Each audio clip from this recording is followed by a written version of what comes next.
Welcome to the Tech Egg. Don't get scrambled. Enjoy the video. You begin by confirming calibration and readability so results are traceable. Once done, level the instrument and wipe the pan to remove debris.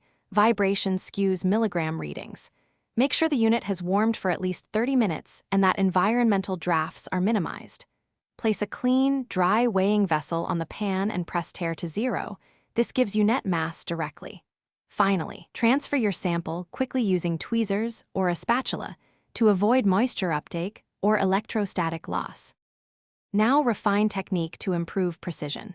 Use anti-static measures, ionizer, or grounded tools because powders cling and change mass. Once the sample is inside the draft shield, close it and allow the display to stabilize before recording. Premature readings produce noise.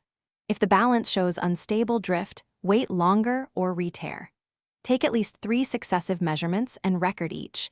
Compute the average and check variability. These steps reduce random error and let you judge whether results meet your methods. To finish, remove the sample carefully, clean any residues, then weigh an empty pan to confirm 0 drift. Log the final mass and all conditions including ambient temperature, humidity, calibration ID, and operator initials. These records support traceability and reproducibility.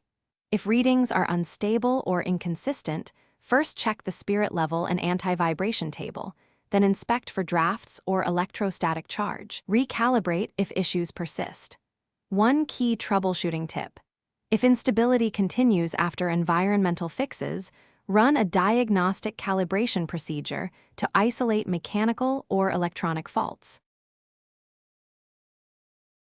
Thanks for watching. Consider subscribing if I helped unscramble your problems.